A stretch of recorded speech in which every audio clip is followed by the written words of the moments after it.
The 2024 campaign will now turn on whether Trump can blunt Harris' soaring start. Donald Trump's campaign, which has whiffed in its early attacks on Kamala Harris' new presidential campaign, will grapple this week for a more effective foothold after the vice president transformed an election of stunning surprises. The ex-president has deployed some of his most trusted political tools, targeting racial identity, creating alternative realities, flinging insults, and gaslighting. On Sunday, for instance, he spread a new false conspiracy theory over the size of Harris' rally crowd in Michigan last week.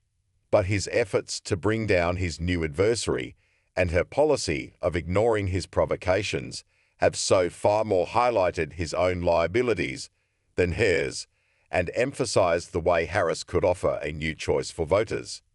When the ex-president called Harris dumb at a Montana rally Friday night, or falsely claimed last month that she happened to turn black, he may have delighted his base voters. But those kinds of comments risk alienating women and swing state voters, as well as reversing the gains he has made among minorities that he'd proudly highlighted for months. Trump's campaign was also forced on Saturday to deny a report in the New York Times that he'd privately referred to Harris as a B***H, as he bemoaned her momentum. Trump's undisciplined news conference last week and a weekend of venting also suggest that the Republican nominee is far from coming to terms with the shift in a race that seemed to be heading in his direction 3 weeks ago, when bullish Republicans left their convention predicting a landslide. But a swing state tour by Harris and her new running mate, Minnesota Gov. Tim Walz, conjured euphoria not experienced by Democrats in years. It left Trump fuming that his victory in his debate with President Joe Biden only led to a new battle, one he's more in danger of losing. In 3 weeks, Harris has created a potential turning point, offering voters a burst of optimism after a dark period in modern history with her mantra that Americans don't want to go back to the chaos and acrimony of Trump's term.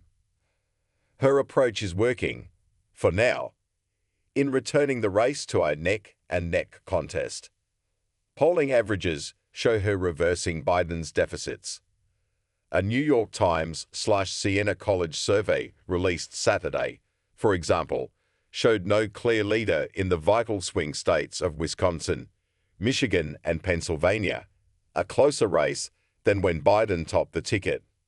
The poll has no bearing on November's result, but it encapsulated the swift shift in the campaign, and the Trump team felt obliged to release a memo claiming the surveys had the clear intent and purpose of depressing support for the former president. The success of the new Democratic ticket in not just repelling Trump's initial attacks, but also in using them to expose what Harris views as extremism, has created an unexpected problem for his team. Harris' assumption of the Democratic torch and Biden's withdrawal from the race 3 weeks ago have elevated her party to a place that would have appeared impossible a week ahead of its national convention in Chicago. But Trump is now up against a party that is energized, reversing one of his biggest advantages when Biden led the ticket. And freshness and hope are once again proving to be powerful political forces. But campaigns are never static, and while Harris may benefit from a condensed run-up to November, there are still nearly 3 months to go. Trump remains a formidable political force and a vicious opponent, and having united his party behind him, especially in the wake of last month's assassination attempt, he should still benefit from structural factors, including voters' pessimism about the economy, that would normally be expected to help shape the election. The former president is expected to zero in on this issue on Wednesday in North Carolina with a speech his campaign says will focus on how hard-working Americans are suffering because of the Harris-Biden administration's dangerously liberal policies and prices that are excruciatingly high. assuming he sticks to that script. His appearance, in a state Democrats are hoping to put back in play, will begin to test whether a focus on fundamental issues will counter the initial wave of enthusiasm for Harris' candidacy.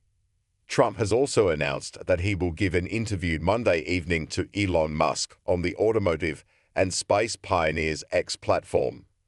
Trump is heavily criticizing the vice president for having avoided exposure to unscripted moments in news conferences or interviews, and she will face rising questions over when to provide more specificity on the policies she would adopt as president at home and abroad. Harris told reporters Saturday that she'd begin to lay out a policy framework on the economy this week. As a one-day stock market plunge showed last week, she is vulnerable to adverse economic news that could sway Americans who are feeling insecure. The vice president seems conscious that a new stage of her nascent campaign is beckoning after last week's tour de force with Walls. What we know is the stakes are so high, and we can take nothing for granted in this moment, she said at a San Francisco fundraiser Sunday. It's really been a good couple weeks, but we have a lot of work to do. Trump is still flailing over his new opponent. Trump sent his vice presidential nominee, Senator J.D. Vance, onto Sunday talk shows to try to quell the Harris wave. The Ohio Republican painted the vice president and Walls as extreme liberals, staked out tough border policies, and accused Harris of complicity in Biden administration policies that left Americans hostage to high prices. He pressed the GOP attack on Walls that alleges, without decisive evidence, that he retired after nearly a quarter of a century in the Army National Guard to avoid deploying to Iraq. CERN has reported that Walls filed to run for Congress in February 2005, before his unit was notified it could deploy to Iraq. Vance suggested to CERN's Dana Bash on State of the Union that his ticket was running against an undefined opponent, but one that bore even more responsibility for the policies of the last 4 years than Biden.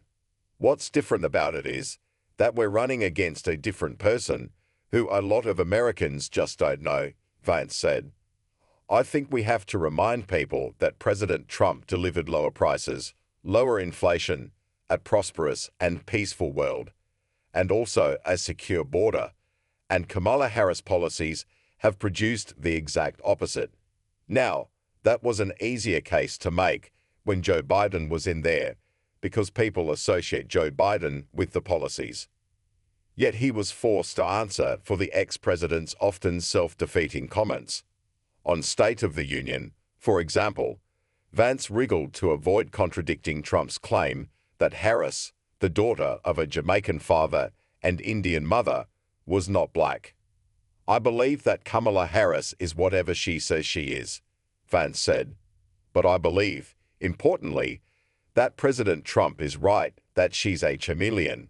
On CBS Face the Nation, Vance struggled to clarify an impression left by the ex-president last week that he might be open to restricting the sending of mifepristone, a widely used abortion drug, to patients through the mail.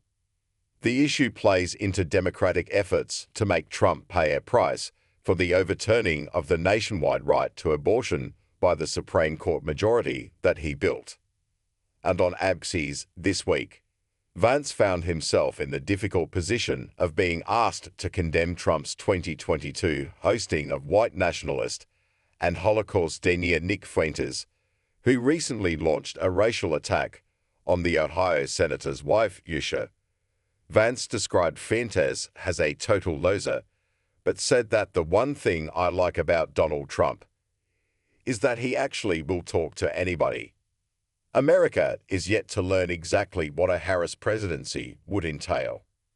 The Trump campaign did secure a concession from the Harris campaign on Saturday over one aspect of Walz's military record.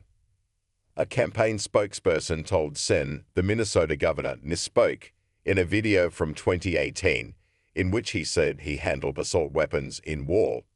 But seeking to use walls to expose Harris' decision-making seems unlikely to make the critical difference for voters who must ultimately choose between Harris and Trump.